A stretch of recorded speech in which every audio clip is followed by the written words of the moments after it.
माँ, आपने कहा कि लंकाधिपति दशानन रावण द्वारा मांगे गए वरदान ने आपको भीतर से आहत कर दिया था, किंतु ऐसा क्या वरदान मांग लिया था रावण ने माँ, जो आपकी पीड़ा का कारण बना? आप मुझे वचन दीजिए प्रभु कि मैं आपसे जो भी मांगूंगा आप वो मुझे वरदान स्वरूप अवश्य देंगे। तुम मेरे परम भक्त हो दशानन, तुम्हारी इच्छा मैं कदापि नहीं टाल सकता। मैं वचन देता हूँ तुम्हें, तुम्हारी इच्छा अवश्य पूर्ण करूंगा मैं। कहो दशानन, क्या वरदान चाहते हो तुम? यदि तुम अपनी माता के लिए कुछ करना ही चाहते हो तो उस शिवलिंग के स्थान पर स्वयं शिव को, महादेव को यहाँ पे लेके आओ। मुझे आप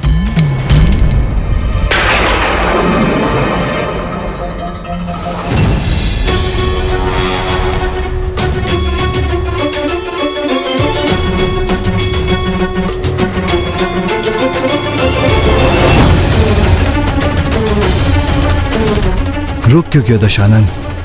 अद्भुत अद्भुत अपूर्व सौंदर्य, अनूठी असीम सौम्यता, अनंत तेज है इनका। कमल नयनी, रूपमयी, मनमोहिनी, समस्त ब्रह्मांड में सुंदरतम है ये। संकोच मत करो दशानन, कहो इस बार क्या वरदान चाहते हो तुम? इन्हें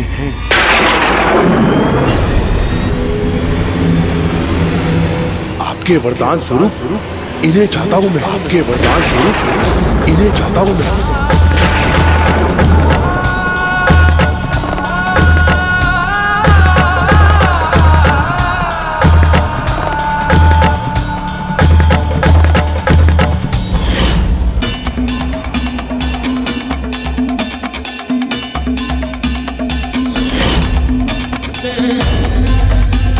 आपने मुझे वचन दिया है, अपने परम भक्त को वचन दिया है, आप ना नहीं कर सकते।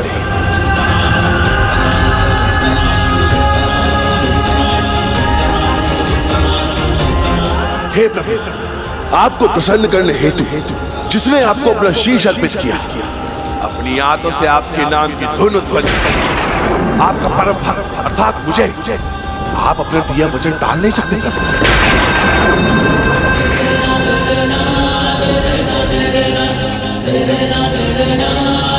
हे महादेव, संकोच में क्यों डूब गया?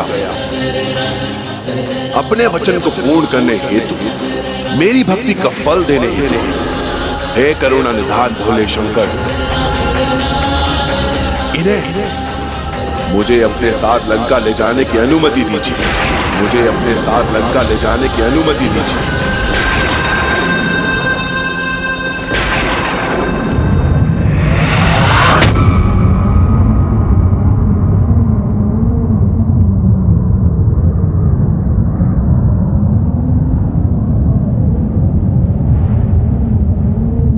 जैसी तुम्हारी इच्छा, जैसी तुम्हारी इच्छा, जैसी तुम्हारी इच्छा।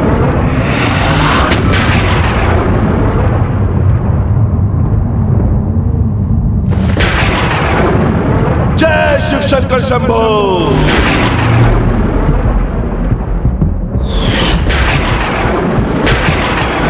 पिताश्री ने उनकी ये अनुचित प्रार्थना स्वीकार कर ली। विश्वास नहीं होता, ऐसा कैसे कर सकते थे पिताश्री? प्रभु के इस निर्णय से तो इस बार मैं भी स्तब्ध रह गई थी पुत्र, किंतु प्रभु तो जगत पिता है, भोलेनाथ है, उनकी संतानें, उनके भक्त, उनके लिए सर्वोच्च है पुत्र। किंतु वरदान स्वरूप वो आपका त्याग कैसे कर सकते हैं माँ, जो उनकी सहभागिनी है, जिनसे वो अथाह स्नेह करते हैं? अवश्य पुत्र, उन्हें तो अपने भक्तों समस्त सृष्टि से स्नेह है, किंतु मोह किसी से भी नहीं, न स्वयं से और न मुझसे। स्वामी तो कमल पुष्प की उस पंखुड़ी के समान है, जिस पर ओस की बूंदें गिरती तो अवश्य है, किंतु टिक नहीं पाती। उसी प्रकार कोई भी मोह उन्हें प्रभावित नहीं करता, क्योंकि स्वामी तो समस्त सांसारिक मोह माया से परे है। किंतु वो उस दुष्ट को आपको अपने साथ ले जाने की अनुमति कैसे दे सकते हैं? आप तो उनकी अर्धांगिनी है ना माँ? मैं उनकी अर्धांगिनी हूँ, इसीलिए तो उसकी इच्छा स्वीकार करने में तनिक भी संकोच नहीं हुआ महादेव, क्योंकि हम दोनों एक दूसरे से पृथक नहीं, हम दोनों तो एक दूसरे के पूरक हैं, अर्धनारेश्वर हैं। और स्वामी को ये ज्ञात था कि हम दोनों को कोई एक दूसरे से विलग नहीं कर सकता, इसीलिए स्वामी ने मुझे दशानन के साथ जाने दिया, रोका नहीं। किंतु मेरे सौंदर्य से प्रभावित होकर वो दशानन ये नहीं समझ सका कि यदि स्वामी जगत पिता है तो मैं जगत जननी हूँ और इस प्रकार मैं उसकी भी माता हूँ। किंतु अब उस पर स्वामी का परम भक्त होने का दंभ छाया था, और जिस पर ऐसे दंभ का प्रभाव उसे कुछ भी समझाया नहीं जा सकता। इसीलिए इस बार मैं भी उसके साथ जाने के लिए विवश थी। शीघ्र चलिए देवी, मैं आपको अपनी स्वर्ण नगरी दिखाने के लिए उत्सुक हो रहा हूँ। आइए।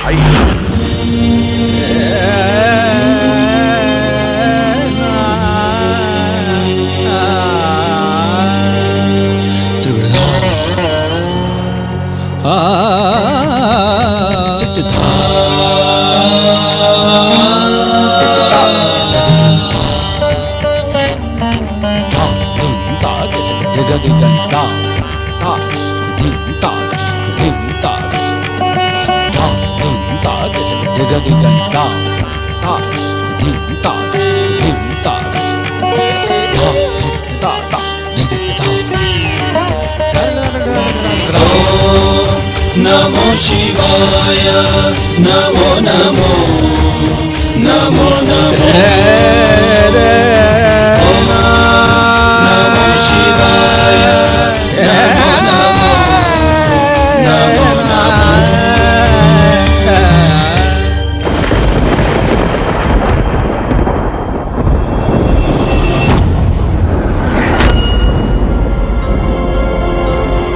आइए देवी। स्वामी ने तो अपना धर्म और दायित्व निभाकर मुझे इसे वरदान स्वरूप भेंट कर दिया, किंतु अब मुझे स्वयं इससे मुक्त होने के लिए शीघ्र कोई युक्ति लगानी हो। नहीं, मैं तुम्हारे पुष्पक विमान पर आरूढ़ होकर वायु मार्ग से नहीं जाना चाहती। मैं तो अपने पांव पर चलकर दक्षिण दिशा में बढ़ना चाहती हूँ, जिससे मैं लंका के मार्ग में आने वाले प्राकृतिक सौंदर्य का आनंद उठा सकूं।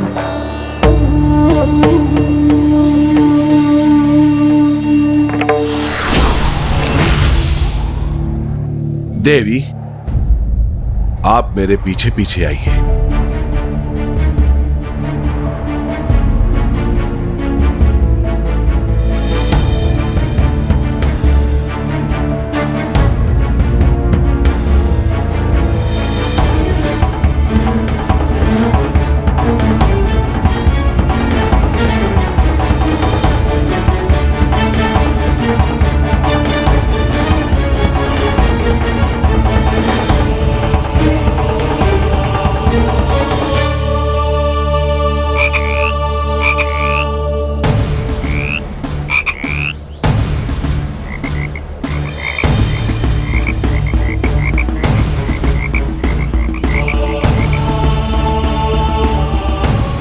इसने जो किया वो सौंदर्य के मोह में आकर किया, तो सौंदर्य की माया का प्रयोग कर ही इससे छुटकारा पाना संभव है। इस दुष्ट के लिए तो यही मेंढकी उपयुक्त होगी।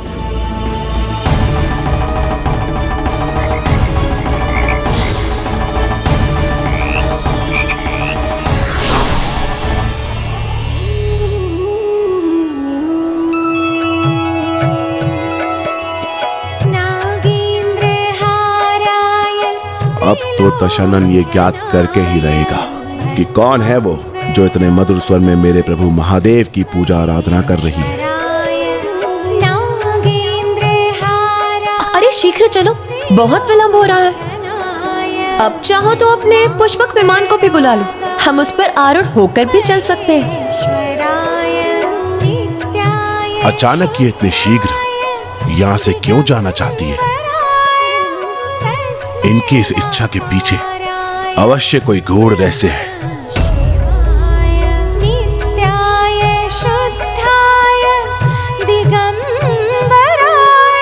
इतनी मधुर वाणी में कौन मेरे प्रभु का गुणगान कर रहा है?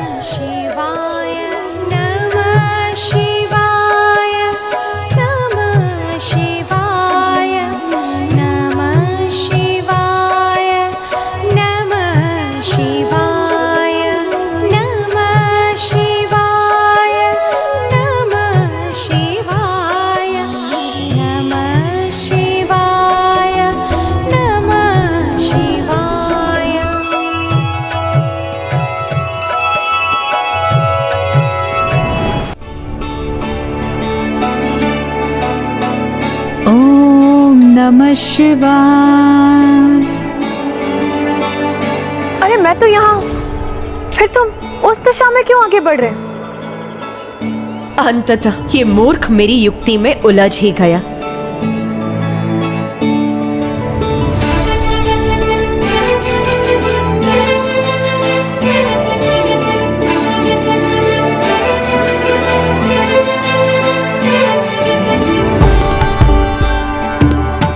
भक्ति भाव से इतने मधुर स्वर में मेरे प्रभु महादेव का नाम उच्चारण करने वाली, मेरे प्रभु के सर्वाधिक प्रिय पुष्प केत की एकत्रित करने वाली, अद्भुत अपूर्व सौंदर्य की धनी, तुम कौन हो सुंदरी?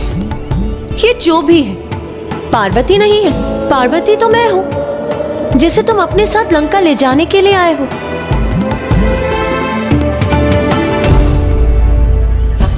इस सुंदरी के कुछ कहने के पूर्व ही इन्होंने उत्तर क्यों दिया?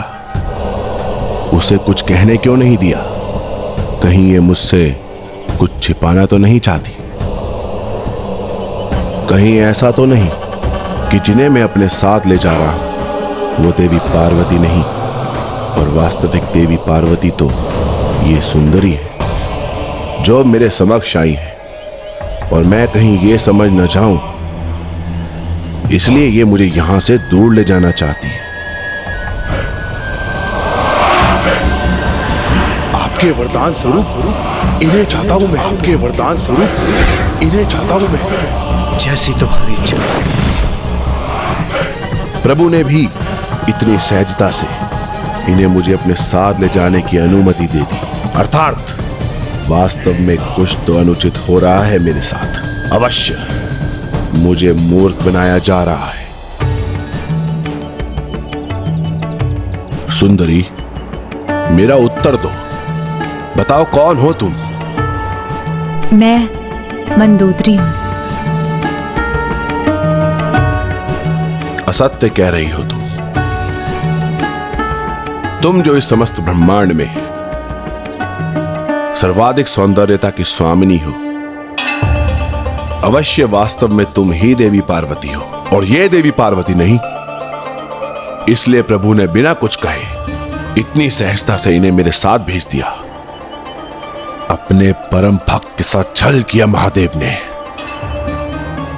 इसके परिणाम स्वरूप मुझसे इतनी बड़ी भूल हो जाए, उन्हें अपने साथ ले जाऊं जो देवी पार्वती ही नहीं है।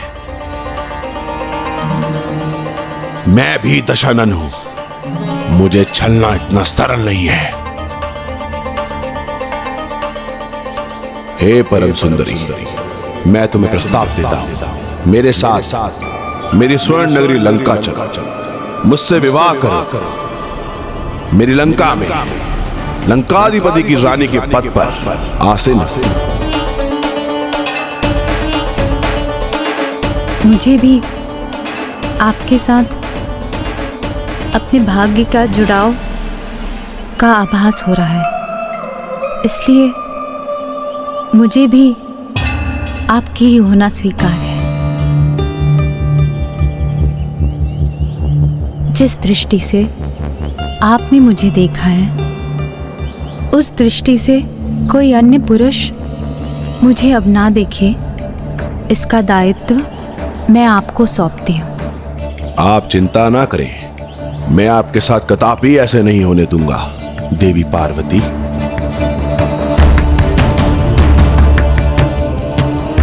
मैं पार्वती नहीं, मैं मंदोदरी हूँ। आप कितना भी कह लें, किंतु मुझे पूर्ण विश्वास है कि सर्व सुंदरी आप ही हैं, इसलिए आप ही देवी पार्वती हैं। किंतु आपकी इच्छा यही है कि मैं आपको मंदोदरी के नाम से पुकारूं, तो वो भी स्वीकार है मुझे। आइए देवी मंदोदरी, आइए मेरे साथ चलिए। किंतु फिर मैं क्या करूं? मुझे तो तुम अपने साथ ले जाने वाले थे। महादेव ने वरदान स्वरूप मुझे तुम्हें सौंपा था। महादेव ने तुम्हें मेरे साथ भेजकर छल करने का प्रयास किया है। ऐसी आशा नहीं थी मुझे महादेव से। वास्तव में तुम देवी पार्वती हो ही नहीं। जाओ, लौट जाओ उनके निकट। आइए, चलिए मेरे साथ।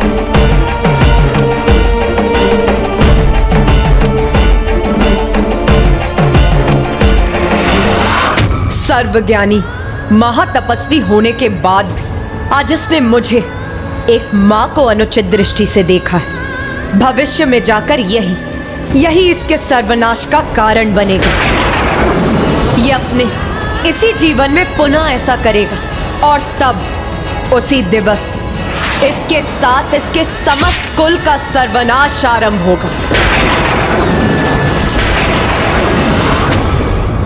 आपने तो अत्यंत उत्तम युक्ति का प्रयोग किया माँ। उनके सौंदर्य की मोह को बढ़ावा देकर स्वयं को उनसे मुक्त करवा लिया।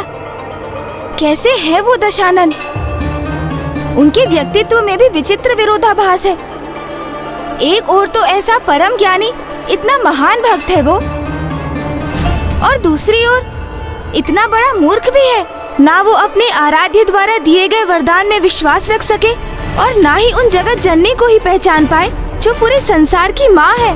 व्यक्ति कितना भी महाज्ञानी क्यों ना हो जाए, यदि वो विकार ग्रस्त रहता है तो उसका ज्ञान भी उसका साथ नहीं देता।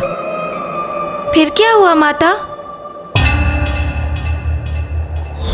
देखिए माता, मैं किन्हें अपने साथ लेकर आया हूँ। मेरे शिव, मेरे प्रभु यहाँ आ ही गए।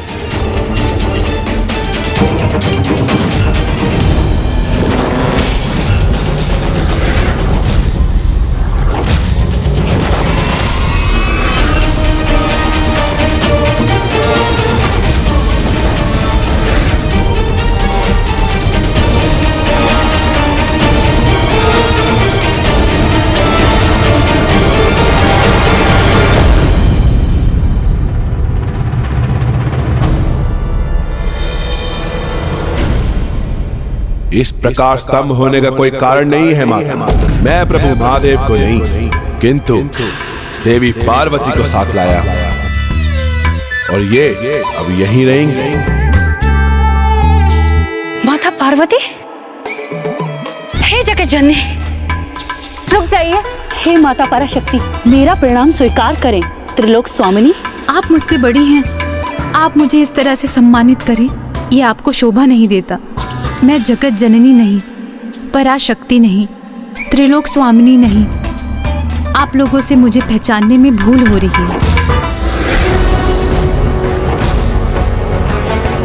मैं तो एक साधारण नारी हूँ, मायासुर की पुत्री। एक ऋषि के श्रापवश जलाशय के पास एक मेढकी के रूप में थी, किंतु आज माता पार्वती के आगमन से मेरा सौभाग्य पुनः जागृत हुआ और मैं श्राप मुक्त हो गई और मुझे अपना वास्तविक स्वरूप पुनः प्राप्त हुआ। और माता पार्वती के ही कृपा से मैंने आज इन्हें अपने स्वामी के रूप में स्वीकार किया है। पार्वती तो मैं हूँ जिसे तुम अपने साथ लंका ले जाने के लिए आए हो। मैं मंदोदरी हूँ। नहीं, ये सत्य नहीं, ये कदापि सत्य नहीं। नहीं स्वामी, सत्य यही है। इसे पहचानने में आपसे भूल हुई है। तुम पुनः भूल कर आए। प्रथम बार जब तुम्हें भेजा था तो महादेव के स्थान पर एक साधारण धातु खंड ले आए, और इस बार ये साधारण स्त्री। कितनी बार मूर्ख बनोगे तुम? तुम्हारे इस मूर्खतापूर्ण व्यवहार को देखकर कौन कहेगा कि तुम चारों वेदों के प्रकांड विद्वान हो? कौन कहेगा कि तुम 6 शास्त्रों के ज्ञाता हो? तुमसे अधिक बुद्धिमान होने की आशा की थी मैंने, किंतु मुझे कहां ज्ञात था कि मेरा बुद्धिमान कहे जाने वाला बेटा इतना मूर्ख है कि वो बार बार असफल होकर लौट आता है। बस माता, इस बार मैं आपको कदापि निराश नहीं करूंगा। इस बार मैं प्रभु महादेव को अपने साथ लेके ही लौटूंगा, अन्यथा आपको कभी अपना मुख नहीं दिखाऊंगा मैं।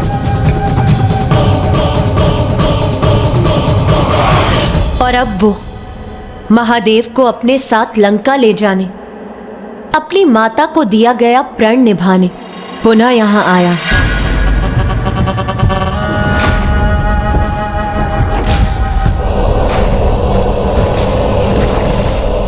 प्रभु, अब और मूर्ख नहीं बनेगा ये दशानन। यदि आप स्वयं मेरे साथ नहीं चलेंगे तो मैं कैलाश सहित ही आपको उठाकर ले जाऊंगा यहाँ से।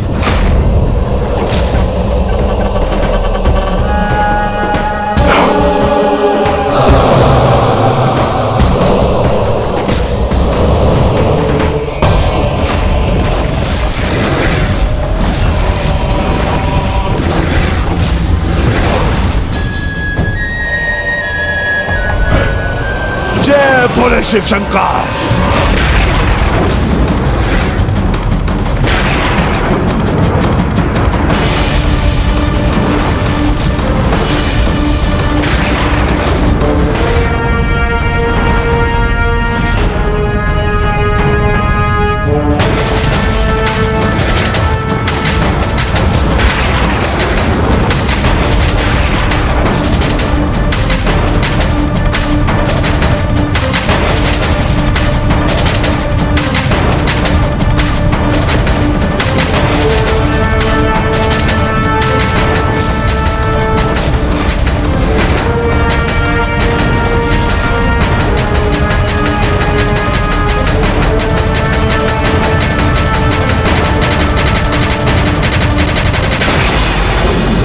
माँ, ये क्या हुआ? माता, कुमार कार्तिकेय, गणेश जी, दशानन ने महाविशाल रूप धारण किया है और वो महादेव के साथ साथ संपूर्ण कैलाश को लंका ले जाना चाहता है।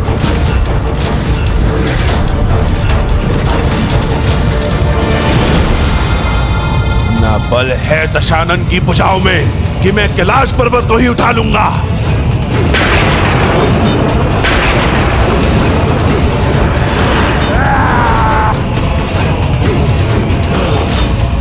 आप मुझे स्वयं दर्शन देकर मेरे साथ नहीं चलना चाहते ना प्रभु?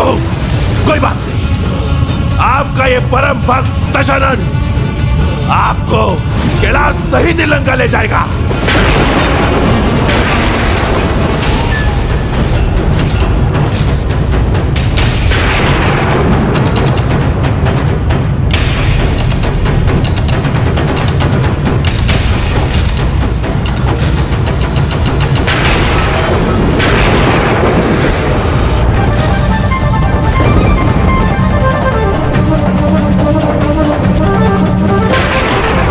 पिताश्री यहाँ इतने गहन ध्यान में लीन है और ये दुष्ट यहाँ ऐसा उपद्रव करने का दुस्साहस कर रहा है। इसीलिए माँ, अब आप मुझे ही अनुमति दीजिए। जिन हाथों से ये दुष्ट कैलाश को उसके स्थान से उठाने का प्रयास कर रहा है, मैं अभी जाकर उसके शरीर से ही उसे विलग कर देता हूँ। शांत हो जाइए भैया, उनका ये कृत्य सर्वथा अनुचित है, किंतु वो भी तो एक महान शिव भक्त है, इसलिए हमारा उन्हें कोई क्षति पहुंचाकर उन्हें रोकना भी तो उचित नहीं। इसलिए इसका तो कोई अन्य उपाय ही करना होगा हमें। आप मुझे अनुमति दीजिए माँ, मैं जाकर उन्हें समझाने का प्रयास करता हूँ। भक्ति को ही जिसने अपना हठ मान लिया हो, उसे समझाने का प्रयास व्यर्थ है गणेश जी। हाँ पुत्रों, भगवान और भक्त के मध्य किसी अन्य का हस्तक्षेप करना मर्यादा का उल्लंघन होगा। और फिर तुम्हारे पिताश्री की दृष्टि से कुछ भी नहीं छिपा है। वो ध्यान में लीन होकर भी सचेत है। मुझे पूर्ण विश्वास है, समय आने पर स्वामी अपने इस भक्त को उचित सीख अवश्य देंगे।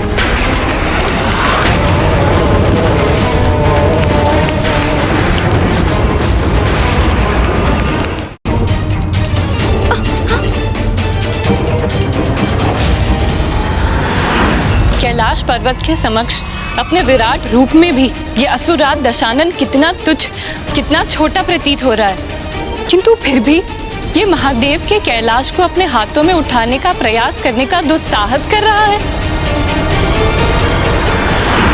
यदि ये दुष्ट कैलाश को अपने हाथों में उठाकर लंका ले जाने में सफल हुआ तो ये अजय बन जाएगा, जो सृष्टि के भविष्य को परिवर्तित कर उसके लिए अहितकर होगा।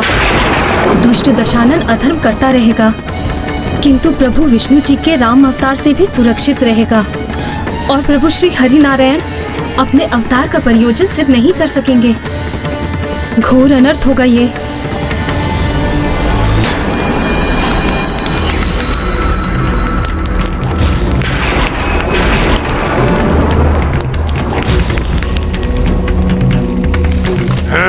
मैं अपने समस्त हाथों का प्रयोग करता हूं।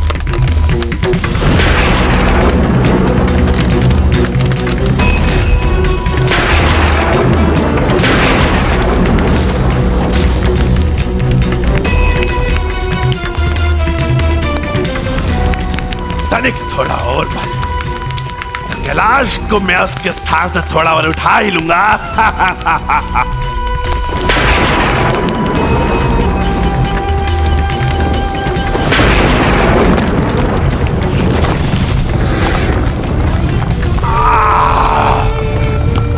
जय शिव शंकर शंभो, हर हर महादेव।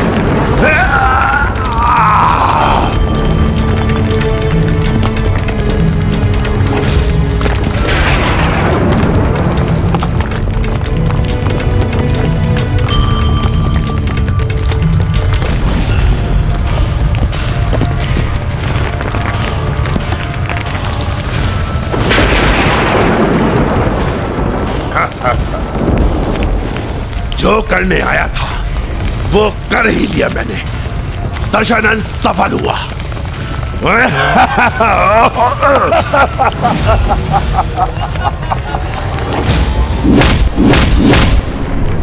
ओह, तो ये मेरा मात्र एक भ्रम था।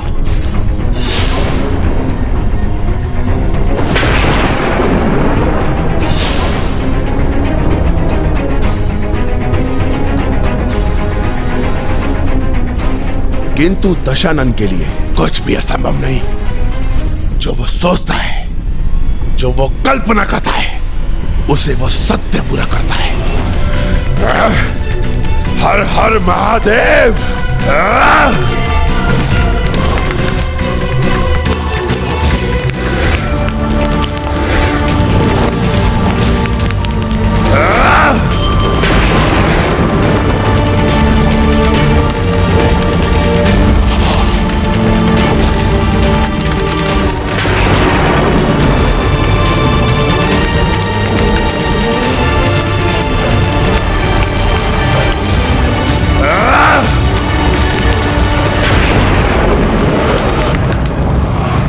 बस अब कुछ और ही बल का प्रयोग करूंगा तो कैलाश पर्वत को उठा लूंगा अपनी भुजाओं में मैं।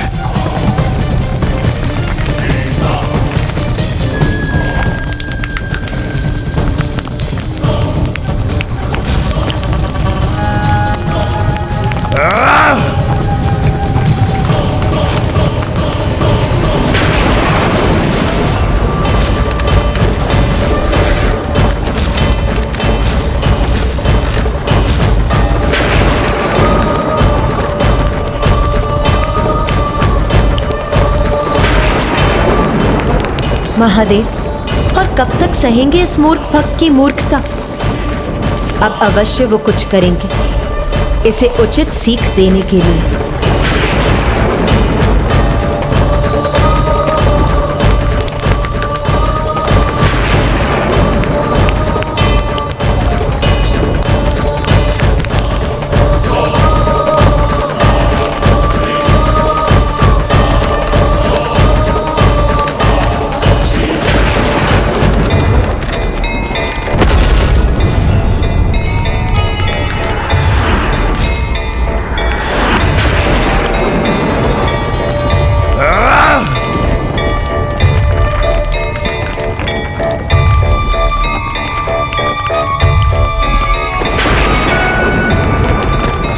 शिव शंकर शंभो, हर हर महादेव।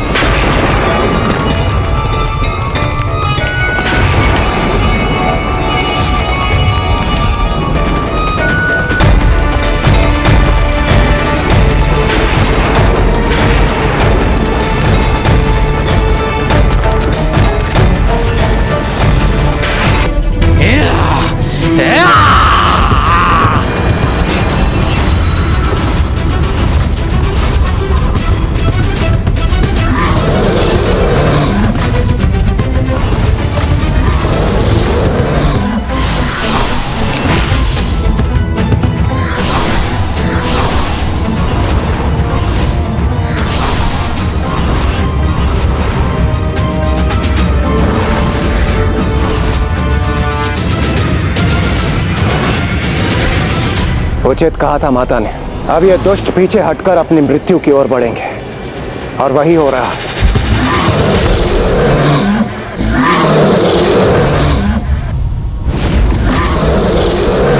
कीचड़ के समान भीरू मत बनो, आगे बढ़ो। देखो, है तो ये तुच्छ नारी ही, तुम्हें तनिक भी क्षति नहीं पहुंचा पाएंगी मेरे महायोद्धाओं।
अपने वार से मुझे धूल धूसरित करने का दुस्साहस किया तुमने, तो अब देखो कैसे अपने प्रहार से तुम्हें धूल में मिला दूंगा मैं।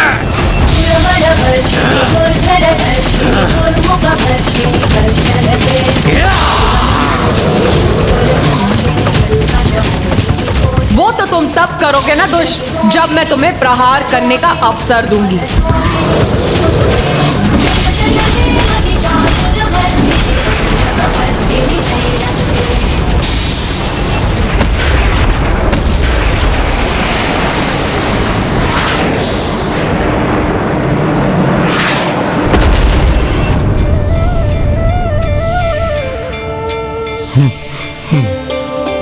भैया, युद्ध में जिस अपार शक्ति का संचार हो रहा है, माँ की सुरक्षा कवच के कारण उसका प्रभाव वहीं तक सीमित हो रहा है।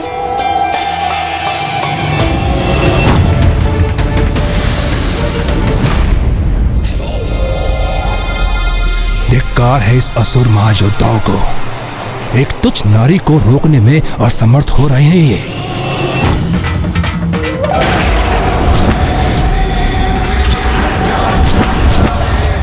अपने विषैले द्रव्य से नष्ट कर दूंगा तुम्हें देवी। दुष्ट असुर, तुम्हें उस द्रव्य को प्रवाहित करने में ही असमर्थ कर दूंगी मैं।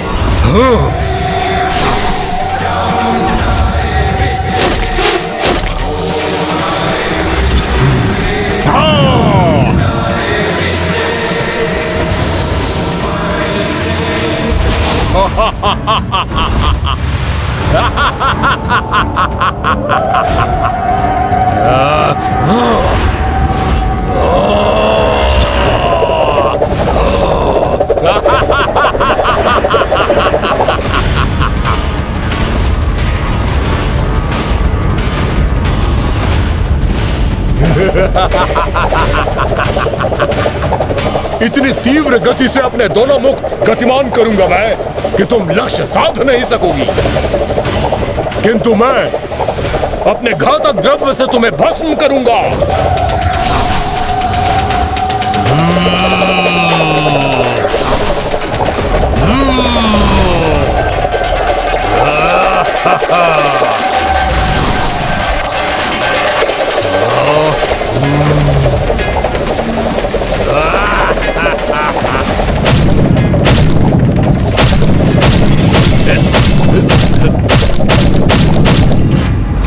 रुक जाओ गणेश, मुझे आगे बढ़ने से रोका था ना तुमने, और अब स्वयं मां के आदेश का उल्लंघन कर आगे बढ़ रहे हो।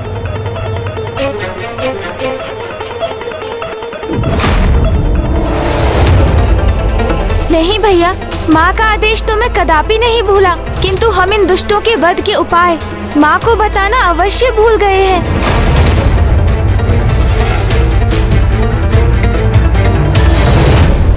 मेरे महायोद्धाओं सेनापतियों, इन देवियों से निरंतर युद्ध करते रहो और थका दो इन्हें, और जब ये थक जाएं, तो अपने भयंकर आक्रमण से इनका संहार कर देना।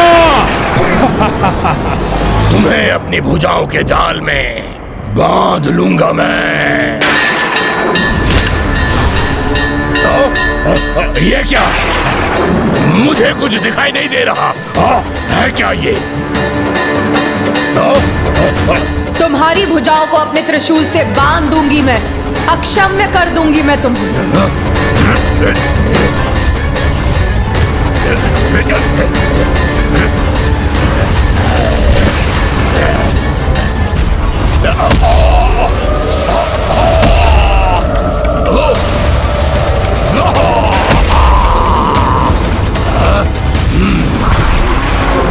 तुमने मुझे बांधा तो अवश्य है देवी, किंतु अभी भी मेरी ये भुजा शेष है।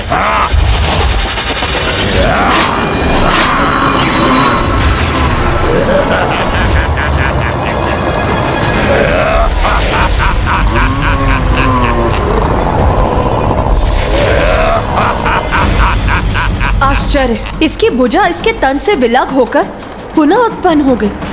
स्तब्ध रह गई ना तुम देवी, कुछ नहीं कर सकोगी मेरा, कुछ नहीं, कोई भी क्षति नहीं पहुंचा सकोगी मुझे। मुझे शीघ्र जाकर माँ को इनके वध का रहस्य बताना ही होगा, अन्यथा ये असुर ऐसे ही समय व्यर्थ करते रहेंगे और सूर्यास्त का समय हो जाएगा। किंतु प्रथम पूज्य गणेश जी, माता ने हम में से किसी को भी युद्ध भूमि में जाने और अस्त्र शस्त्र धारण करने से मना किया, तो फिर आप वहां कैसे जाएंगे? देवराज इंद्र का कथन तो सर्वथा उचित है। मुझे ही कोई युक्ति सोचनी होगी जिससे माँ के आदेश का उल्लंघन भी ना हो और उन तक पहुँच भी सकूं। देखो देवी, देखो, मैंने अपनी भुजाओं को स्वयं से विलग कर तुम्हारे बंधन से मुक्त करवा लिया है स्वयं को। आकाश की ओर बढ़ूंगा तो ये कैसे वार करेगी मुझ पर?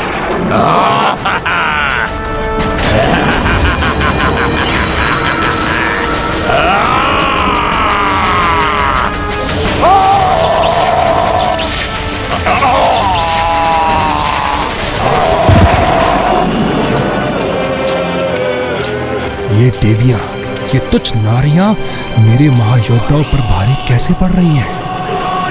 नारी की शक्ति का उचित परिचय प्राप्त हो रहा है इन दुष्टों को, ज्ञात हो रहा है इन्हें। नारी का अपमान समाज और व्यक्ति दोनों के विनाश का कारक बनता है।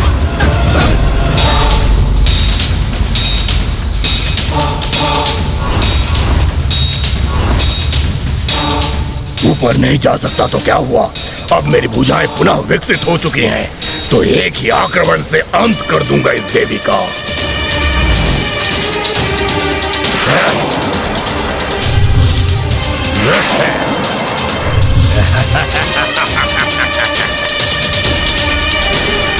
इस प्रकार तो आज ये युद्ध समाप्त ही नहीं होगा।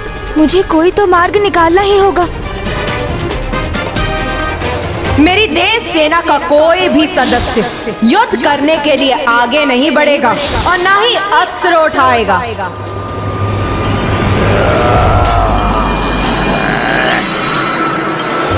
माँ ने युद्ध के लिए युद्ध भूमि में हमारा प्रवेश वर्जित किया है, किंतु उन्हें सूचना देने, बिना अस्त्र शस्त्र धारण किए वहां प्रवेश करने पर तो कोई रोक नहीं है। गणेश,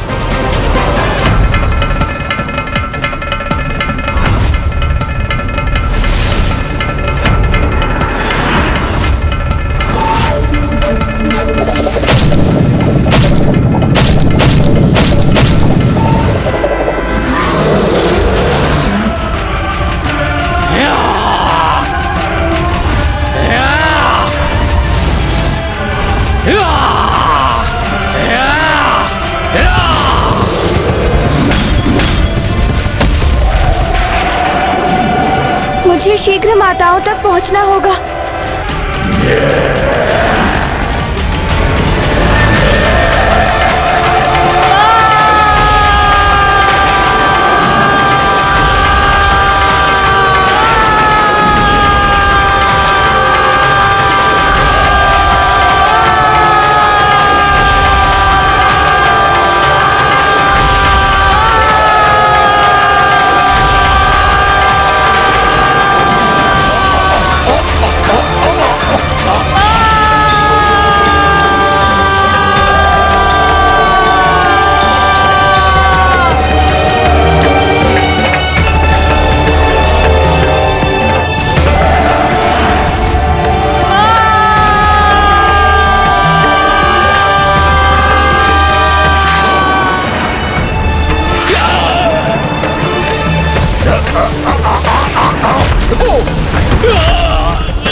इतनी प्रचंड ऊर्जा तो हम देवताओं को भी क्षति पहुंचा सकते हैं। इसलिए माता ने हमारे लिए इस सुरक्षा कवच का निर्माण किया था। तो अब गणेश इस ऊर्जा को कैसे सहेगा?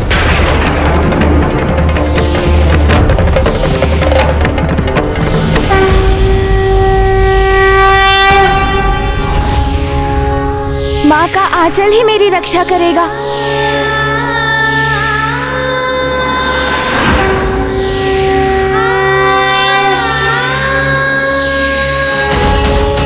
सत्य है, माँ का आंचल तो संसार का सबसे सुरक्षित स्थान।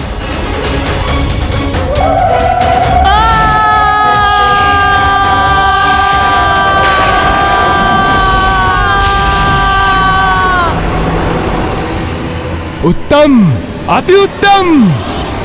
बहुत आनंद आ रहा है मुझे इस क्रीड़ा में। तुम कितने भी प्रयास कर लो देवी, किंतु मेरे असुर सेनापतियों का वध नहीं कर सकोगी। देख लो।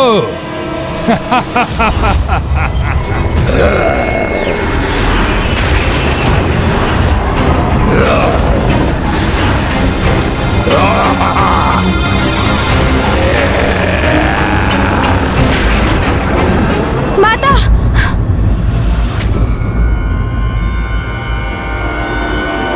माता, इस अष्टभुज असुर विश्चल बुद्धि के 3 हृदय हैं और इसे वरदान प्राप्त है कि जब इसके तीनों हृदय एक साथ नष्ट होंगे तब इसका भी अंत हो जाएगा। माता,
ये उचित नहीं है।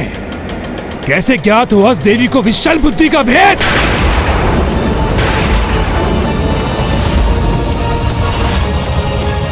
अवश्य इसके पीछे गजमुखी है।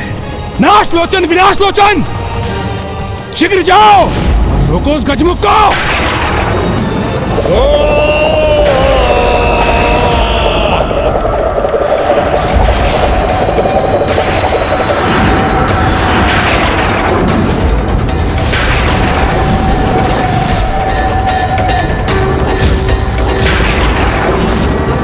आगे नहीं बढ़ने देंगे हम गजमुख। अपने प्रहारों से यही रोक देंगे तुम्हें।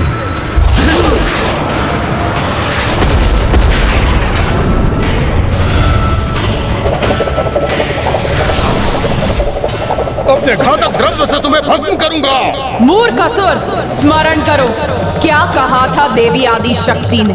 आज तुम आगे नहीं बढ़ सकोगे।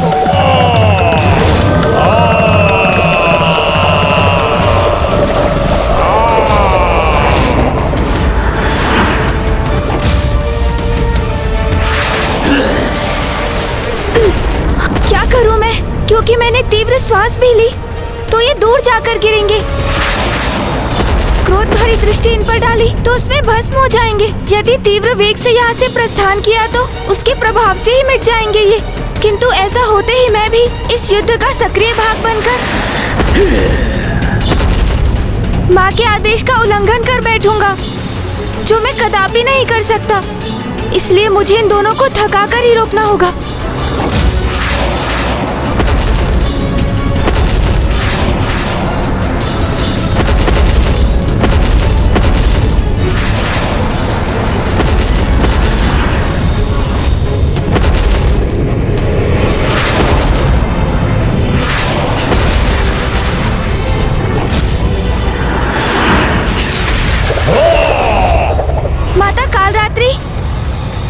इस दुष्ट असुर दोमुखासुर का अंत तो तभी संभव होगा जब एक अस्त्र इसके एक मुख से भीतर प्रवेश करेगा और इसके दूसरे मुख को चीरकर बाहर निकलेगा।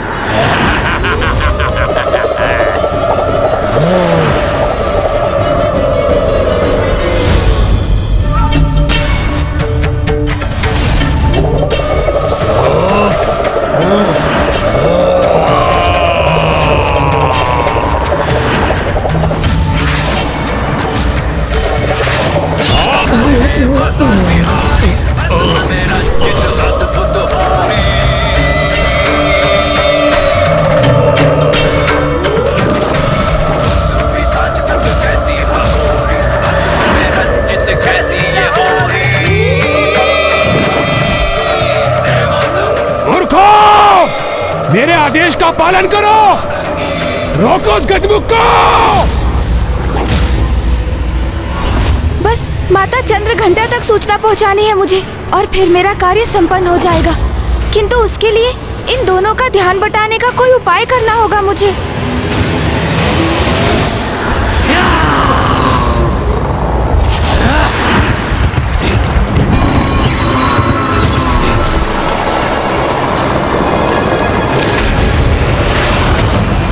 इन दुष्टों के लिए यही युक्ति उपयुक्त है।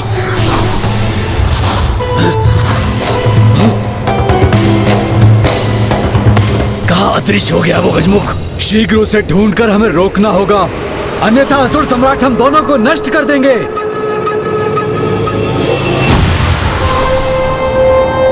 अब मैं इन्हें भ्रमित कर एक दूसरे से ही उलझा देता हूँ। असुर जी, वहाँ कहाँ ढूंढ रहे हैं आप मुझे? मैं तो यहाँ हूँ। अच्छा, दुष्ट, बहुत अधिक चतुर बन रहे हो ना तुम आज। दुष्ट, चतुर, ये क्या कह रहे हो भ्राता? उचित कह रहा हूँ मैं। दुष्ट चतुर दोनों उचित हैं। ओह, समझा। तो अपना वास्तविक परिचय दे ही दिया तुमने। वास्तविक परिचय अर्थात वास्तविक परिचय, दुष्ट भी और चतुर भी। तो अब जो दुष्ट है उसी का अंत होगा। हाँ, जो गुप्त रूप से चतुराई करेगा उसका अंत मैं ही करूँगा। तू मेरा अंत करेगा?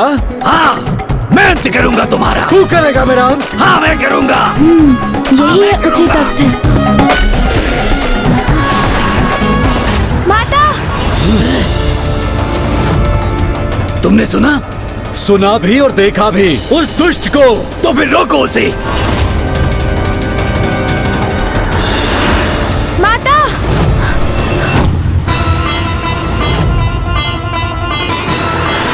दुष्ट असुर, तुम्हारा अंत खींच लाया है तुम्हें यहाँ।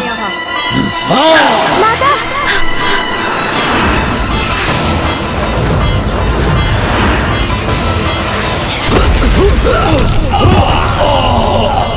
इन दोनों का भी अंत हो गया। माता, उस दुष्ट अभेदी का अंत तभी हो सकता है जब आप उसे कीचड़ में डुबाकर उस पर प्रहार करेंगी माता चंद्रघंटा। धन्यवाद पुत्र गणेश। अब इस शुभ कार्य में तनिक भी विलंब नहीं करूंगी मैं।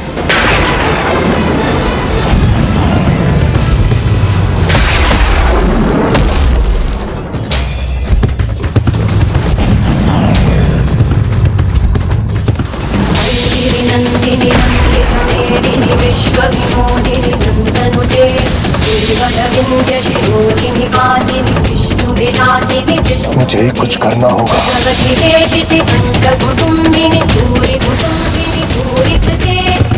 जय हे महिषासुरमर्दिनी। यही होगा कि तो उसके पूर्व तुम अपने अंतिम सेनापति का अंत तो देख लो।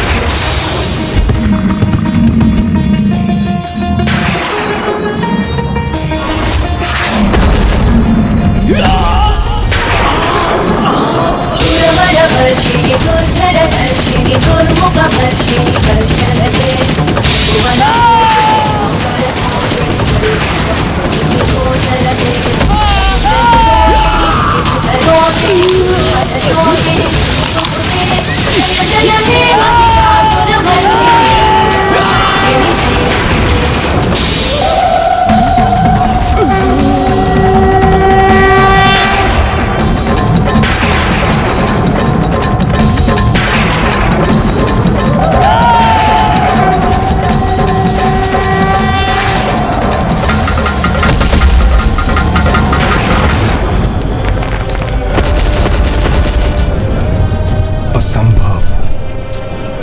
मेरे महायोद्धाओं का अंत हो गया। इन तुच्छ देवियों, इन नारियों के द्वारा।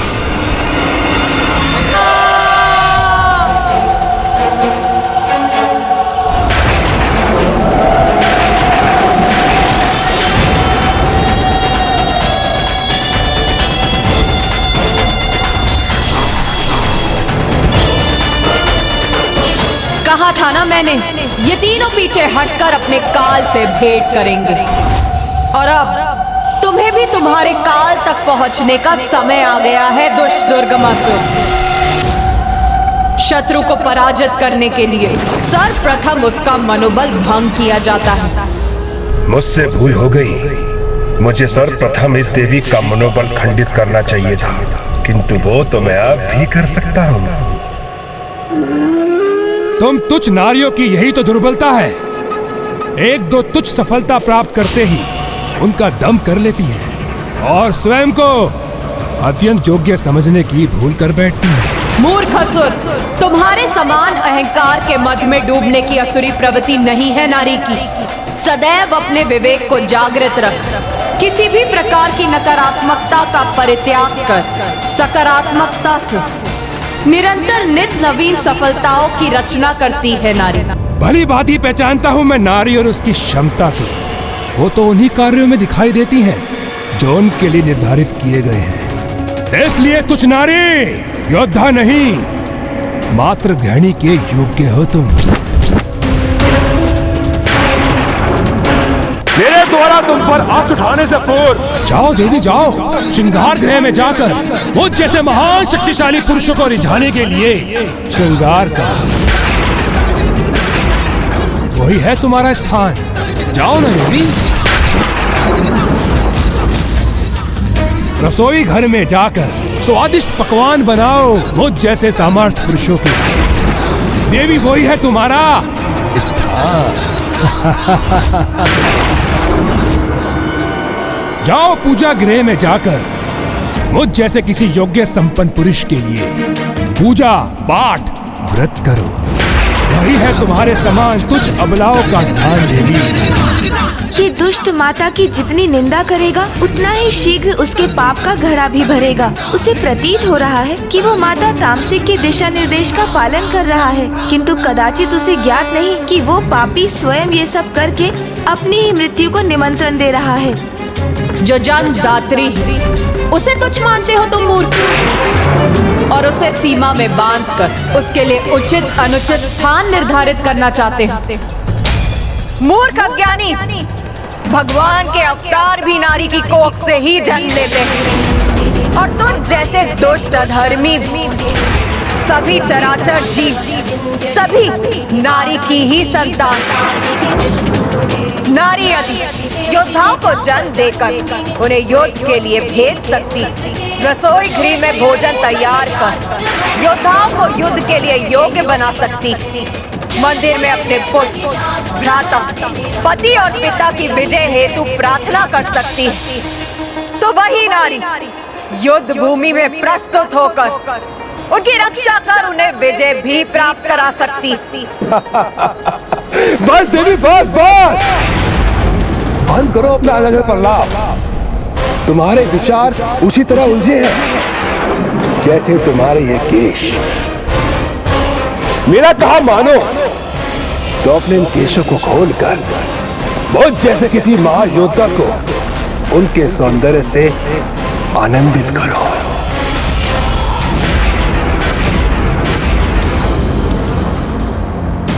आनंद की प्राप्ति तो ज्ञान से ही संभव है मूर्ख। बिखरे हुए केश ज्ञान के नहीं, उसके बिखराव और उलझाव के ही प्रतीक। और मेरे जूड़े में बंधे केश उस अनंत ज्ञान के भंडार की, जो स्पष्ट, स्थिर, सत्य और किसी भी प्रकार भ्रामक उलझाव से परे है।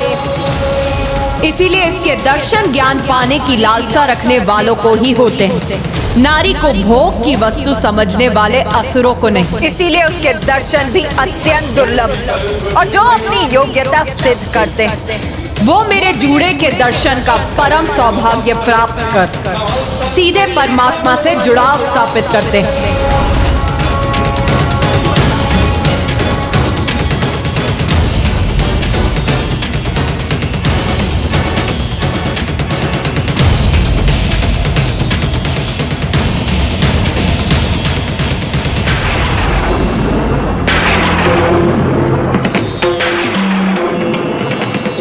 तुम्हारे नर्तक शब्दों का मुझ पर कोई प्रभाव नहीं हो रहा है देवी, क्योंकि मुझे तो तुम्हारे लाल होठ ही दिखाई दे रहे हैं। मानो तुम्हारे मुख में तांबुल हो।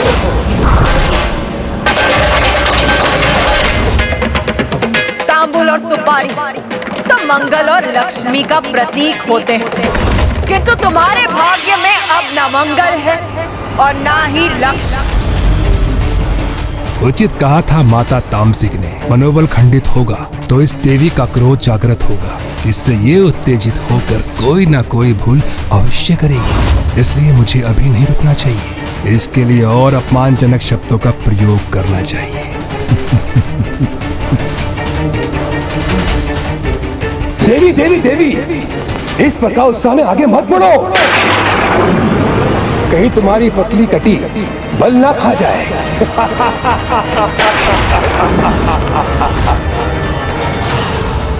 नारी की पतली कटी उसके उत्तम प्रजनन शक्ति की प्रतीक, और मैं तो समस्त संसार की जननी। इसीलिए मेरी कटी की चिंता तुम मत करो मूर्ख, वो तो अति सक्षम, उसे कोई क्षति नहीं पहुंचेगी। क्षति तो अब तुम्हें पहुंचेगी मूर्ख। खंडित यदि कुछ होगा तो वो तुम्हारा अहंकार दुष्ट दुर्गमासुर। अहंकार तो मुझे तुम्हारे मुख पर झलक रहा है देवी, तभी तो इस युद्ध भूमि में लोक कवच नहीं अपितु स्वर्ण आभूषण धारण करके आई हो तुम। तुझ नारी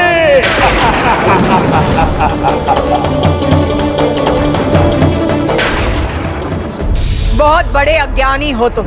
कदाचित ये भी ज्ञात नहीं है तुम्हें कि लौ कवच तो योद्धा को कुछ ही अस्त्रों से रक्षा करने में सक्षम होता। व्यक्ति के अच्छे कर्मों से बेहतर कोई कवच नहीं होता, और बुरे कर्म उसके हर कवच को क्षीण कर देते हैं।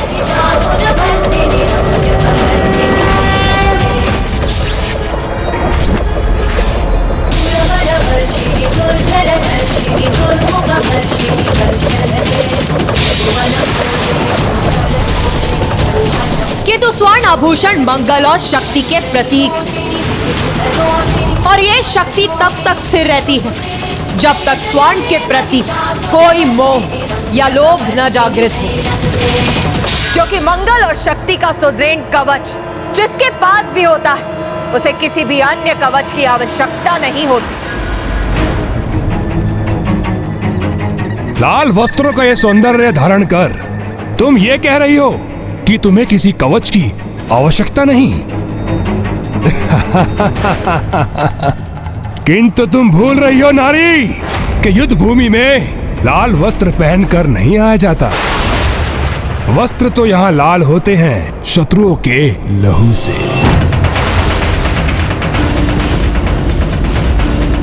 अब ये दुष्ट अपने सर्वनाश के मुख में प्रवेश करने वाला ही है, क्योंकि इसके पाप का घट अब भरकर छलकने ही वाला है। जो इसे मृत्यु की ओर अग्रसर करेगा। जिस लाल रंग का तुम उपहास कर रहे हो, वही लाल रंग क्रियाशीलता, सृजनात्मकता का प्रतीक। वही लाल रंग जन, सुख और समृद्धि का कारक। तो वही लाल रंग मृत्यु का भी कारक। आरंभ और अंत दोनों लाल रंग से ही होते हैं। इसीलिए तुम चिंता मत करो, क्योंकि मेरे लाल वस्त्र अभी और भी लाल होंगे तुम्हारे लहू से, जब मैं तुम्हारा संहार करूं। एक बार पुनः समझाता हूँ तुम्हें, क्रियाशील होकर युद्ध में लहू बहाने की बात करना एक तुच्छ नारी के मुख से शोभा नहीं देता, क्योंकि तुम नारियों की तो मात्र एक जीवा ही क्रियाशील होती है, परस्पर कलह के लिए। अब अधर्मी दुर्गमासुर का पाप कलश पूर्ण रूप से भर चुका है।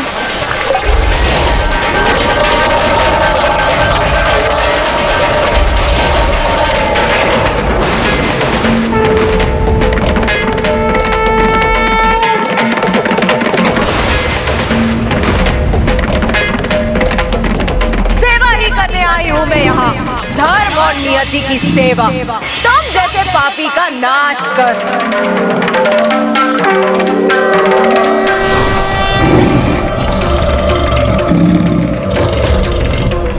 व्यर्थ में ही प्रतीक्षा कर रहा था, मुझे पूर्व में ही तुम्हारा वध कर देना चाहिए था। तुम्हारा वध! तुम्हारा वध!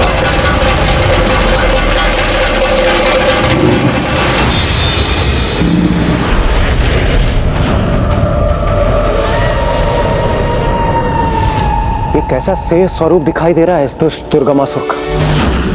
अधर्म देवराज, अधर्म और पापों का अंधकार है ये, जिससे सभी को दूर रहना चाहिए। किंतु उस दुष्ट ने तो संपूर्ण जीवन पाप कर्मों को अपना आभूषण माना है। दुराचार करने की प्रवृत्ति को वस्त्र के समान धारण किया। इसलिए अब इसके पापों की गागर फूटने पर ये उसके अंतर की कालिमा ही है, जो उसके स्याह स्वरूप से हमारे समक्ष प्रकट हुई है। क्या हुआ?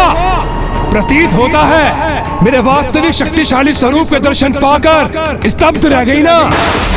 चलो साहस जुटाओ, युद्ध करो मुझसे, मुझे परास्त करो। और यदि ऐसा करने में असमर्थ हो तो जाओ, लौट जाओ अपनी दुर्बल देव सेना को साथ लेकर, जो युद्ध करने के स्थान पर तुम्हारे पीछे एकमात्र मूक दर्शक बन के खड़े हैं। नहीं देवगण भैया, इसके इन दुर्वचनों पर हमारी कोई प्रतिक्रिया उचित नहीं, क्योंकि इसके इन शब्दों का उत्तर तो स्वयं माँ ही देंगी। गणेश, सर्वशक्तिशाली हूँ मैं, स्वीकार करो। याद विश्वास नहीं, पाप है तुम्हारा, जो तुम्हारे शीश पर, तुम्हारी बुद्धि पर छाकर तुम्हें ऐसे दुर्वचन कहने पर प्रेरित कर रहा है। और मुझे तो इसी समय की प्रतीक्षा थी, क्योंकि अब मैं तुम्हें तुम्हारे प्रत्येक पाप का दंड दूं। जिस नारी को तुमने तुझ समझा, तुझ पुकारा, वही अब तुम्हारी मृत्यु बनेगी। मृत्यु का भय नहीं है मुझे, क्योंकि मृत्यु पे तो विजय प्राप्त कर चुका हूं मैं। इसलिए अब मेरी जीवा नहीं, अभी तू मेरे अस्त्र संवाद करेंगे तुमसे। मृत्यु अस्त्र!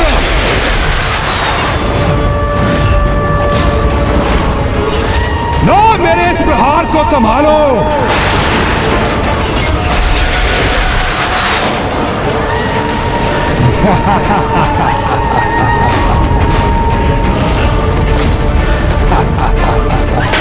मेरे मृत्यु अस्त्र का अत्यंत विषैला धूम्र मृत्यु प्रदान करेगा तुम्हें, और यही है तुम्हारी नियत।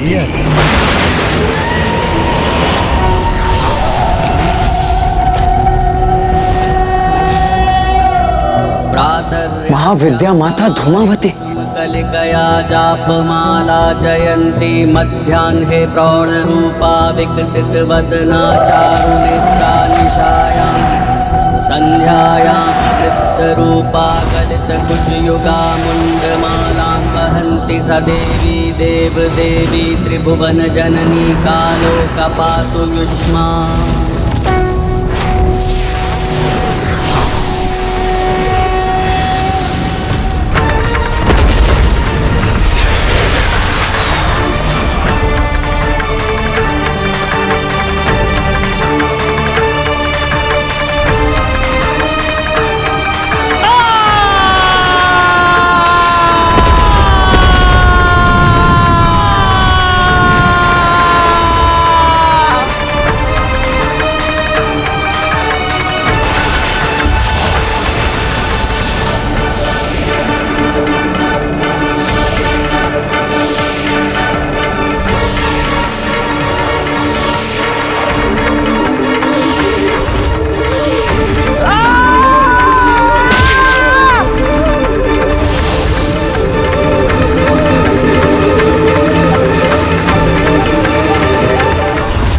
कैसा भयंकर दृश्य प्रकट हुआ है मेरे समक्ष। ये सत्य नहीं हो सकता।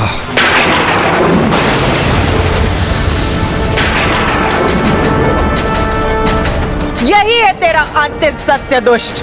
तेरी मृत्यु अस्त्र के धूम्र में ही दिखाई दे गई ना तुझे अपनी मृत्यु।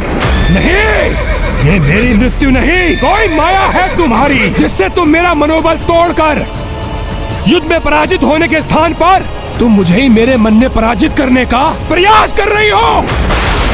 किंतु मैं ऐसा कदापि नहीं होने दूंगा। मेरे आसुरी अस्त्र तुम पर विफल हुए तो क्या हुआ, किंतु अपने दैविक अस्त्र का प्रयोग कर तुम्हारा संहार अवश्य करूंगा।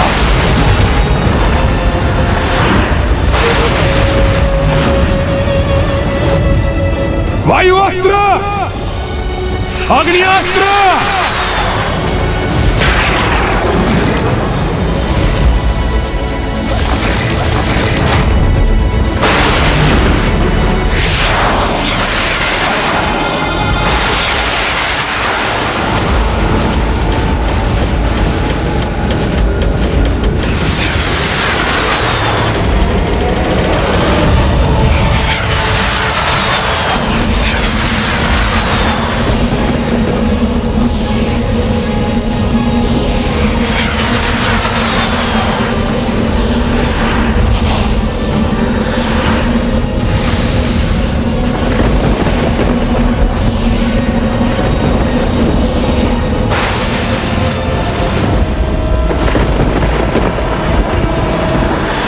सभी देवी कवच से सुरक्षित हैं, किंतु इन देवास्त्रों की संहारक ऊर्जा तो हमारे लिए और संपूर्ण सृष्टि के लिए भी संहारक सिद्ध हो सकती थी।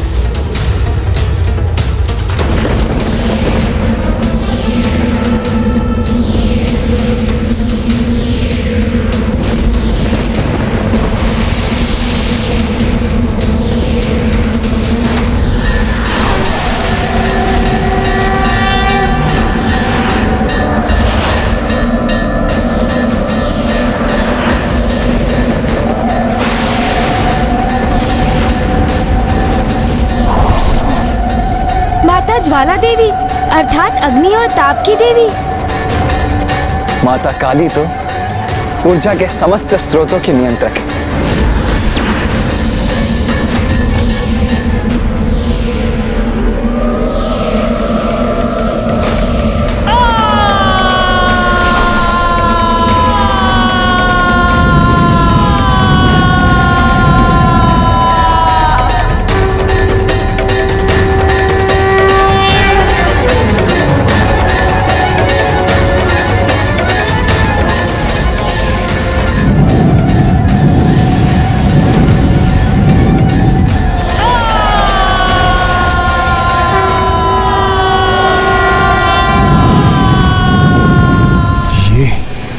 ये क्या हो रहा है? ये देवियां मेरे दैविक अस्त्रों के प्रभाव को कैसे नष्ट कर सकती हैं?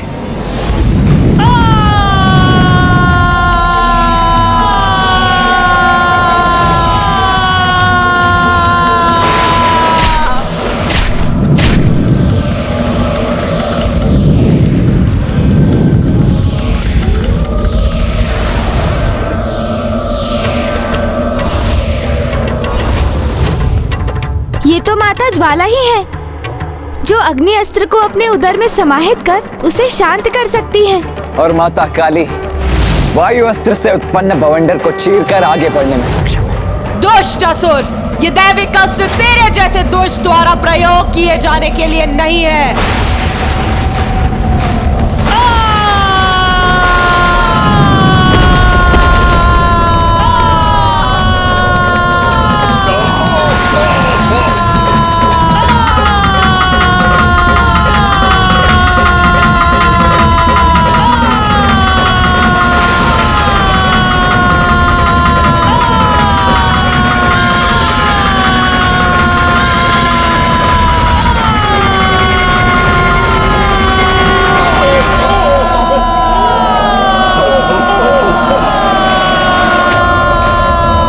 मेरी असुरी ढाल मेरा कवच बनकर मेरी रक्षा करेगी।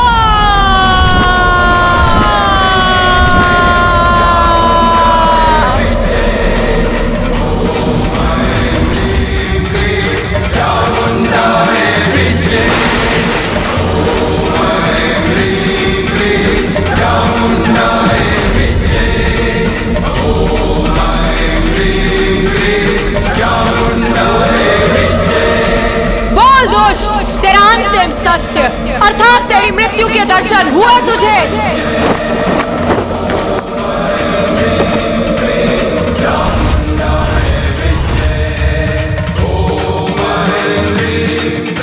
ये थी वायु की वास्तविक शक्ति। अब देख ज्वाला की शक्ति क्या करती है तेरे साथ।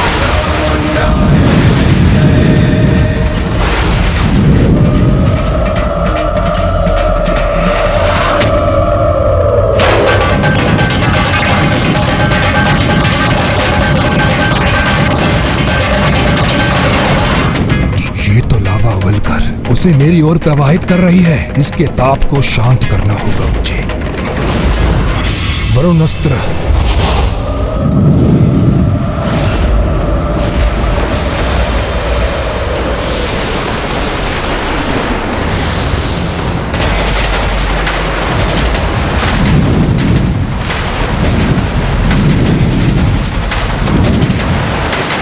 माता से युद्ध करने के लिए वो अधर्मी दुर्गमासुर वैदिक अस्त्रों का प्रयोग कर रहा है। पहले उसने वायु और अग्नि अस्त्र का प्रयोग किया, अब वो दुष्ट लावा से रक्षित होने के लिए वरुणास्त्र का प्रयोग कर रहा है।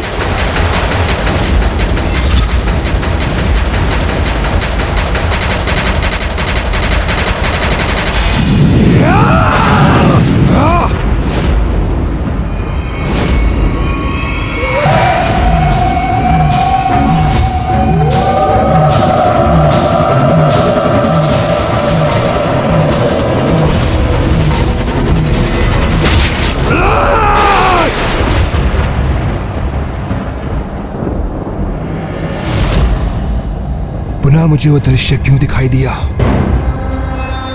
पहचान अपनी मृत्यु को मूर्ख, जो तेरे अंतिम सत्य के रूप में तेरी ओर बढ़ रही है।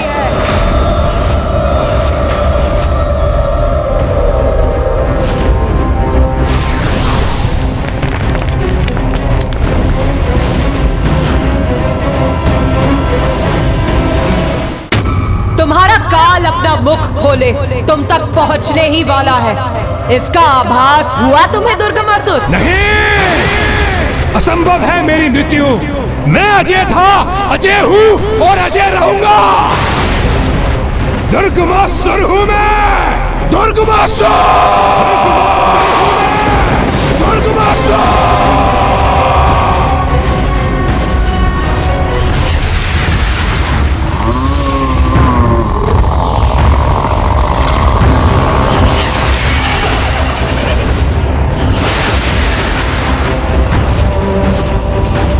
मेरे एक तो अस्त्रों से सुरक्षित होगी तुम देवी, किंतु मेरे समस्त दैविक अस्त्रों के प्रहार से स्वयं को नहीं बचा सकोगी। तामसिक माता के 94 करोड़ अनुष्ठान का ही प्रतिफल है मेरे ये वैदिक अस्त्र, जो अब इस तुच्छ नारी के संहार में सहायक सिद्ध होंगे।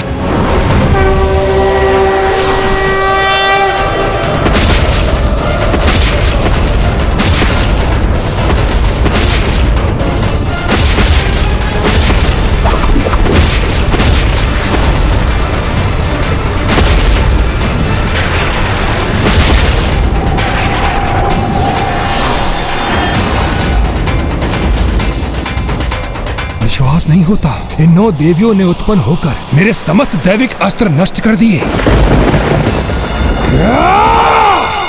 तुम्हारा वध तो मैं अवश्य करूंगा, अपने दैविक अस्त्रों से नहीं तो अपने असुरी अस्त्रों से तुम्हारा वध अवश्य करूंगा मैं देवी, अवश्य करूंगा।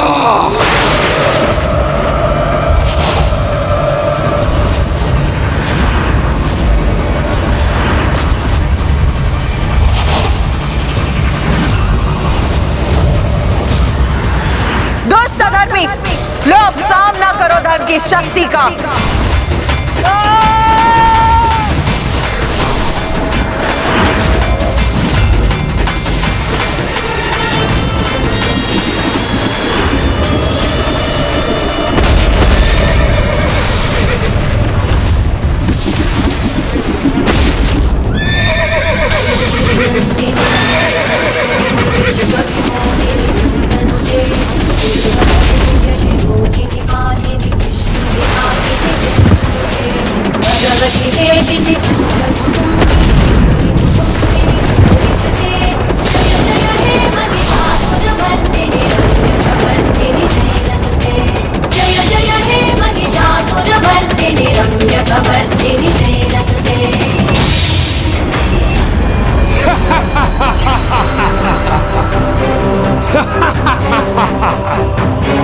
अजय हूं मैं, ये देवी एक तुच्छ नारी मेरा वध कदापि नहीं कर सकती।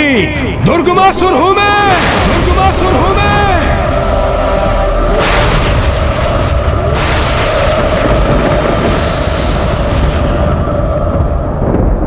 ये क्या? मेरा शीश मेरे तन से विलग होकर नीचे गिरा हुआ है। क्या दुष्ट, अपनी मृत्यु दिखाई दी तुम्हें?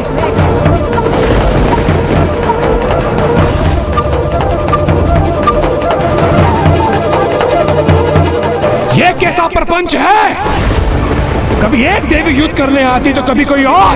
तुमने घोषणा की थी कि तुम स्वयं युद्ध करने आओगी, तो फिर ये अनेक देवियां युद्ध में क्यों प्रस्तुत हो रही हैं? मूर्ख, मंद बुद्धि दुर्गमासुर, जिन्हें तुम अनेक कह रहे, वो सभी देवियां मुझसे ही उत्पन्न होती और मुझ में ही समाहित हो जाती। वो सभी देवियां मेरा ही रूप, एक ही। अच्छा, रूप।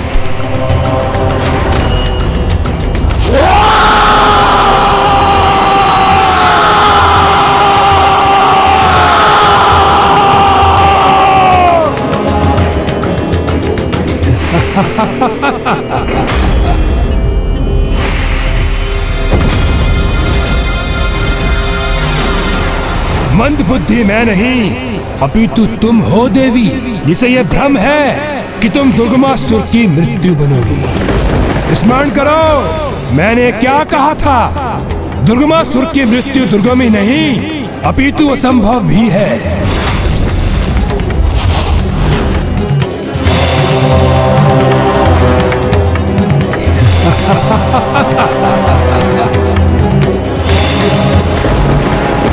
देखो मेरे सहस्त्र सशस्त्र हाथों को। जिस अनुष्ठान का सुझाव मुझे तुम्हारी एक सहयोगिनी से प्राप्त हुआ है, उसी से प्राप्त किए मैंने सहस्त्र हाथ। अब मैं देखता हूं मेरे प्रहार का सामना कैसे करोगी तुम। ये दुष्ट तो अभी भी समर्पण करने के लिए तैयार नहीं है। नहीं भैया, इस पर तो इसके दंभ का ही प्रभाव छाया है, जिसने इसकी बुद्धि को भ्रमित कर इसे वास्तविकता देखने और समझने में अक्षम कर दिया है।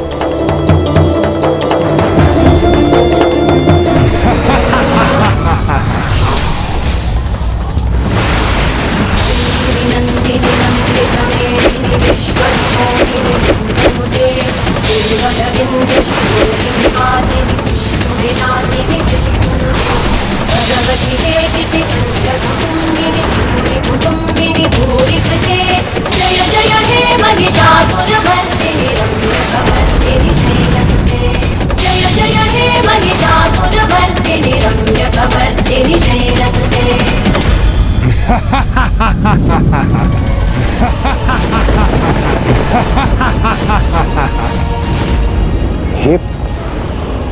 ये क्या हुआ?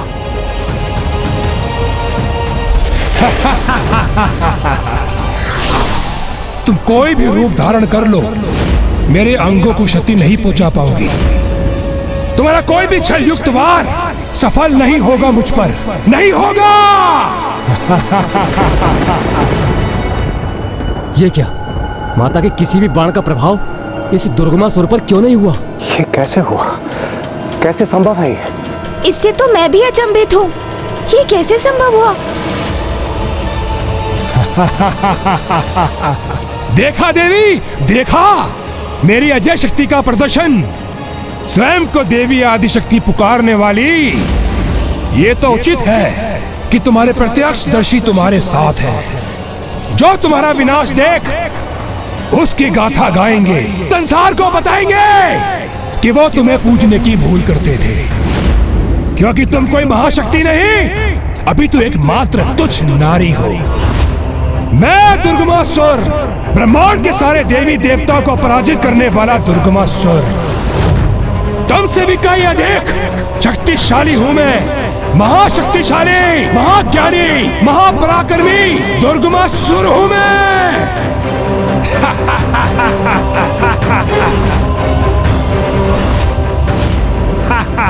दुर्गमासुर हूं मैं। भैया, हमें स्वयं को शांत रखकर इस विकट परिस्थिति के समाधान का विचार करना चाहिए। भैया, अभी भी कुछ अवश्य है जो इस दुष्ट की सुरक्षा कर रहा है।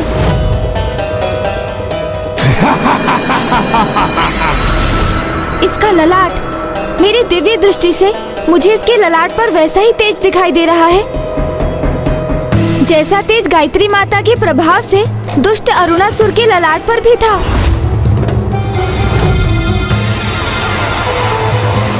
इसके भीतर भी ज्ञान संचित है, किंतु ये कैसे संभव है? ज्ञान की देवी वेद माता का आहरण किया था इसने, तो अवश्य उन्हीं से कोई ज्ञान प्राप्त किया होगा इसने। भैया, संगति का प्रभाव। अर्थात ये भैया कि जैसे आप मेरी संगति में रहने के कारण इतने चतुर हो गए हैं कि आपने अपनी चतुराई से इसका रहस्य ज्ञात कर लिया, उसी प्रकार अवश्य वेद माता की संगति ही इसकी रक्षा का कारण बन रही है। उनके सानिध्य के कारण ही इसमें वेद का ज्ञान संचित हुआ है। वेद का ज्ञान? हाँ देवराज, इसलिए तो कहा जाता है कि अच्छी संगति में रहने का बहुत लाभ होता है, जिसका प्रत्यक्ष प्रमाण है ये दुष्ट असुर, जिसने ना चाहते हुए भी अच्छी संगति से ज्ञान तो अर्जित किया, किंतु उसका उपयोग ना कर सका, और तब भी वही ज्ञान इसकी रक्षा कर रहा है।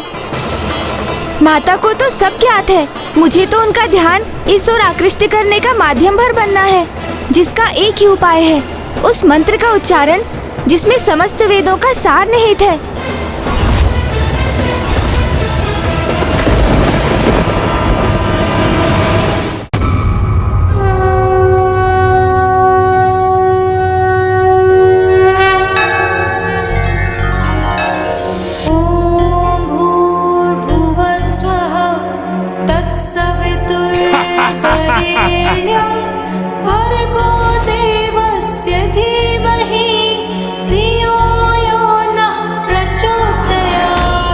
वेद माता का ज्ञान ही है जो इस असुर की रक्षा कर रहा है।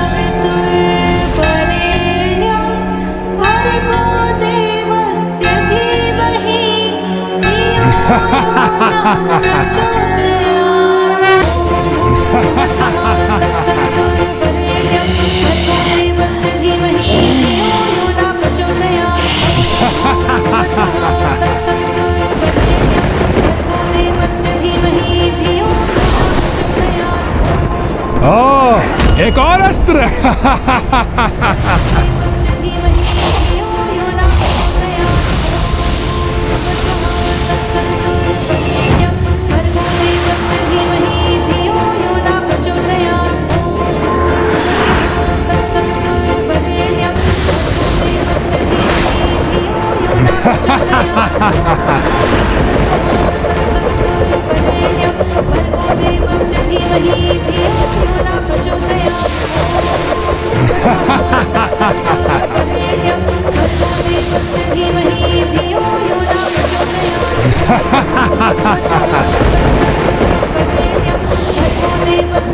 इस चक्र की धुनन गति से मेरा मस्तिष्क भी अनियंत्रित हो रहा है।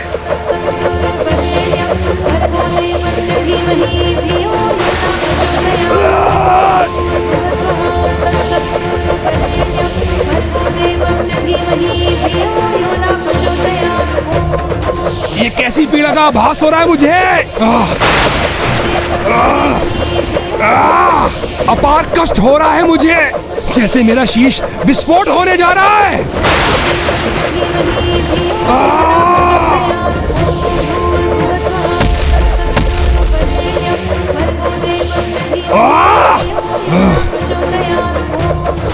मेरे कर्ण से रक्त प्रवाहित हो रहा है।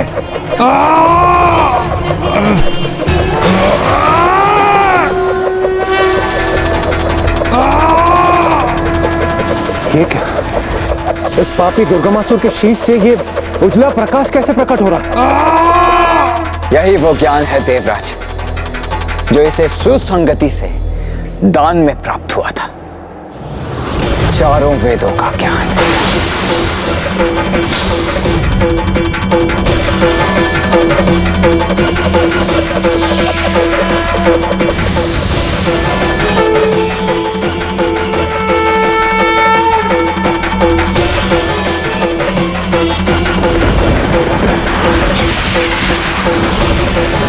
ये ऋग्वेद का ज्ञान उत्सर्जित हुआ, अब यजुर्वेद का ज्ञान।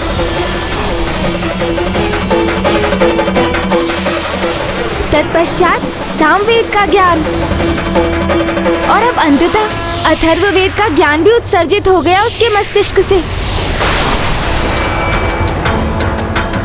इतनी सहजता से किसी को ज्ञान प्राप्ति नहीं होती, किंतु तुम्हें हो गई। बलपूर्वक तुमने जिनका हरण किया, वेद की उन्हीं देवी की संगति से तुम्हें इस धर्म के ज्ञान को पाने का सौभाग्य मिला। किंतु तुम्हारे भीतर की बुराई ने तुम्हारे ज्ञान को कभी बढ़ने नहीं दिया, किंतु धर्म के इस ज्ञान ने फिर भी तुम्हारा साथ दिया और कवच बनकर सदा तुम्हारी रक्षा की। यह है उचित ज्ञान का महत्व, जो तुम जैसे मूर्ख अधर्मी कभी नहीं समझ सकते। किंतु अब तुम्हारा ये कवच तुमसे छिन चुका है, इसलिए अब तुम अपने सर्वनाश के लिए तैयार हो जाओ दुष्ट दुर्गमासुर।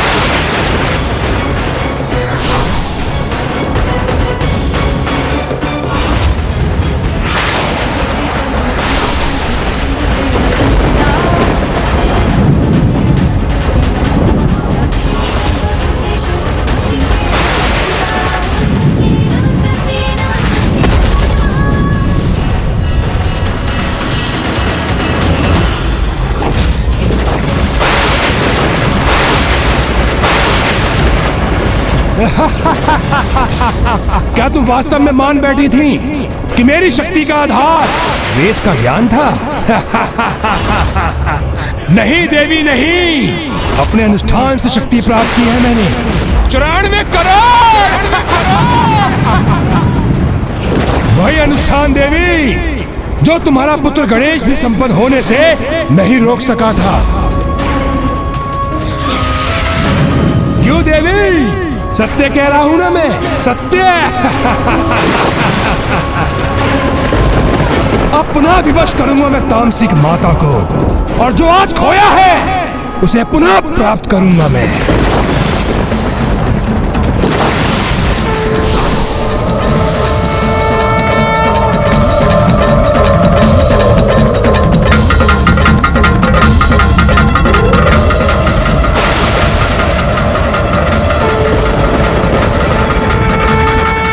इसी माँ ने तुझे सुझाव दिया था, आज मृत्यु प्रदान करेगी।